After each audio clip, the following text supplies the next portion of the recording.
எல்லாருக்கும் வணக்கம்.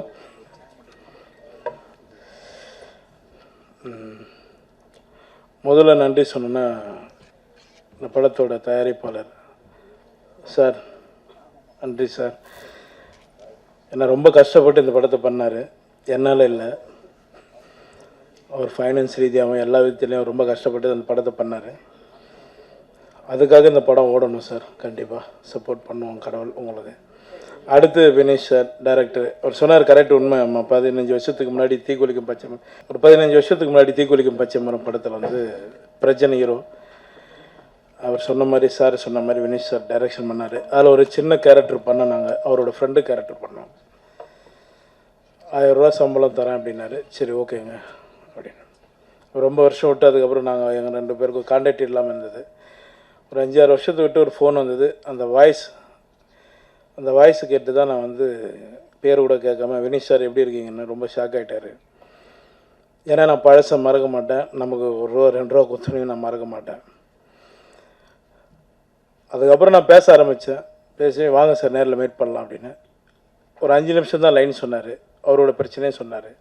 ஓகே படம் பண்ணலாம் சார், நீங்கள் படம் ஸ்டார்ட் பண்ணுங்க அப்படின்னு. பண்ண படம் தான் இந்த படம்.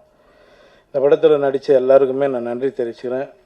மேடம் உங்களுக்கும், அப்புறம் அறிவு பாலா, சாந்தி அக்கா, நிறைய பேர் இருக்காங்க. மது அம்பட் சார் வந்து அவர் சார் சொன்ன மாதிரி அவருக்கு வயசாகலைங்க இன்னும். எனக்கு ஒரு கதை சொல்லியிருக்காருங்க, டைரக்ட் பண்ண போகிறாரு. சொல்லிவிட்டேன் சார், சாரி சார் உங்களுக்கு தெரியாமல். ஒரு சரியான கதை சொல்லியிருக்காரு, சூப்பர் கதை சொல்லியிருக்காரு. அந்த படம் சீக்கிரம் நானும் சாரும். சார் சொன்ன மாதிரி, சார் நான் எங்கே சார் சம்பளம் ஃபிக்ஸ் பண்ணுறேன்? என் சம்பளத்தை தான் வெளியில் இருக்கிறவங்க எல்லோரும் ஃபிக்ஸ் பண்ணுறாங்க சார். என் சம்பளம் எனக்கு எவ்வளோன்னு தெரியாது சார். அந்த சுச்சுவேஷனில் தான் போயிட்டுருக்கேன். நீங்கள் சொன்ன மாதிரி நாங்கள் எல்லாம் சம்பளம் கம் பண்ணுறோம் சார். நீங்களே அனுப்புங்க சார், யார் ஒன்றாலும் அனுப்புங்க, நல்ல கதை கிட்ட அனுப்புங்க. சொல்கிற சம்பளத்தை நீங்களே வாங்கி கொடுத்துருங்க. அதை கேட்டால் தான் இங்கே எதிரி ஆயிரும். அதான் உண்மை. இப்போ நம்ம வந்து நேற்று முந்தினாலும் வரல, யார் வேணாலும் என்ன வேணாலும் பேசுகிறாங்க. என் அசிஸ்டண்ட்டு என்கிட்ட ஒரு 3-4 வருஷமாக ஒர்க் பண்ண ஒரு தம்பி ஒருத்தன் ஹீரோவை பண்ண போகிறேன்னு சொன்னான். ரொம்ப நல்ல விஷயம், போய் பண்ணுற போட அப்படின்னா. ஆனால் அதில் 2 நாள் ஒர்க் பண்ணலாம்ண்ணா, நீங்கள் எனக்கு ஒரு வாய்ப்பு கொடுத்தீங்கன்னா அது நல்லாயிருக்குண்ணா அப்படின்னா. சரி ஓகேடா, நான் எவ்வளோ பேருக்கு போகிறோம் வாடா அப்படின்னு சொல்லி பண்ணேன். அந்த படத்துக்கு தான் நான் 7 லட்சம் கேட்டேன், 8 லட்சம் கேட்டேன்னாங்க. இது என் படம், நான் தான் வரணும், இல்லைன்னா தப்பு, நீங்களே நான் தப்பாக எழுதுங்க. இது என்னோடய படம். எனக்கு அவங்க சொன்னாங்க, நாங்கள் வந்துவிட்டோம். நான் சொல்லிட்டோம்மா, இன்றைக்கி பெரியவங்க இருக்காங்க, அவங்க இதில் சொல்லட்டோம்மா. எனக்கு எவ்வளோ பேர் பணம் தரணும் தெரியுங்களா? லிஸ்ட் எடுத்து கொடுக்கட்டுங்களா? உங்களால் வாங்கி கொடுக்க முடியும்னா சொல்லுங்கள், நான் எடுத்து கொடுத்துட்றேன். ஏன் சார் உங்கள் லிஸ்ட் இருக்கான்னு என்ன கொடுக்குறோம், கண்டிப்பாக கொடுக்குறோம்.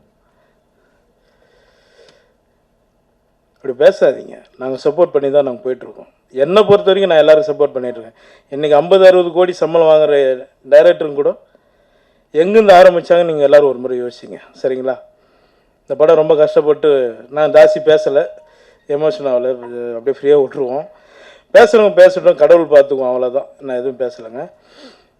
இந்த படத்துக்கு சப்போர்ட் பண்ணி இந்த படத்தை எப்படியாவது நீங்கள் தான் ஜெயிக்க வைக்கணும். உங்களோட ஆதரவு எங்களுக்கு வேணும். ரொம்ப நன்றி, எல்லாருக்கும் ரொம்ப நன்றிங்க.